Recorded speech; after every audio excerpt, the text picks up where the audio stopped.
मम्मीले के भन्नुभएको थियो भने बाबु त विदेश जान लागिस्, धेरै मान्छेहरू बाक्सामा त्याग भएर फर्केका छन्, मरेका छन् भनेर भन्नुभयो क्या।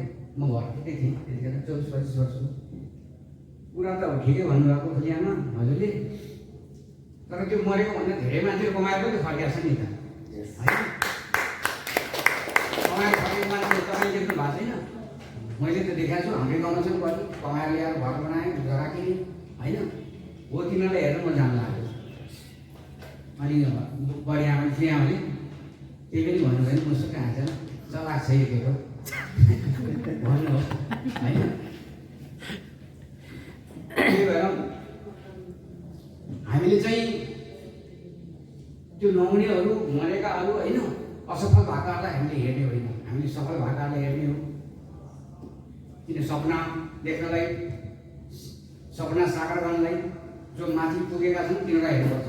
एउटा खलासीले के सपना देख्छ? म ड्राइभर बन्ने सपना देख्छ क्या खलासी।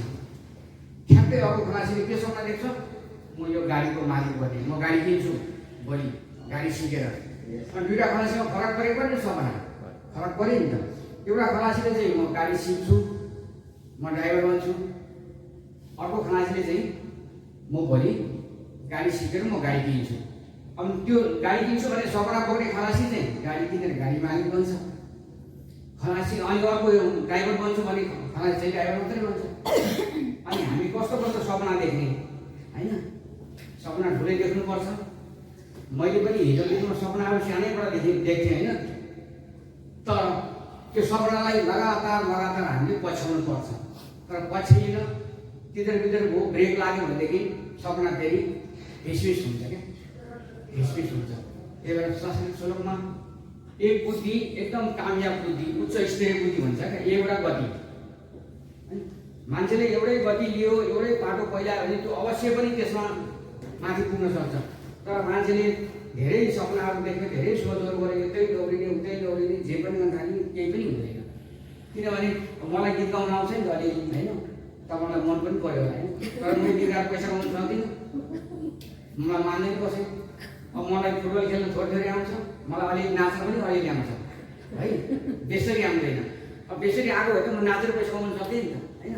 अलिअलि आएको भएर मलाई त्यो अलिअलि काम, केही काम गर्दैन। त्यही भएर हामी अदब छ हेल्पर भयौँ क्या, हेल्परको तलब थोरै हुन्छ, थोरै तलबले के गर्ने होइन। अनि त्यही भएर हामी चाहिँ हेल्पर होइन कि अलिअलि होइन कि एकदम फुल्ली सिक्नुपर्छ, फुल्ली टाइम दिनुपर्छ। तपाईँ एक्सन गरे पनि, गीतै गाए पनि होइन, चाहे नाच्ने जान सिके पनि एकदम गहिरिएर गऱ्यो भनेदेखि त्यसबाट हामीले त्यसको फल मजाले खान पाउँछौँ, कामयाब हुन्छ।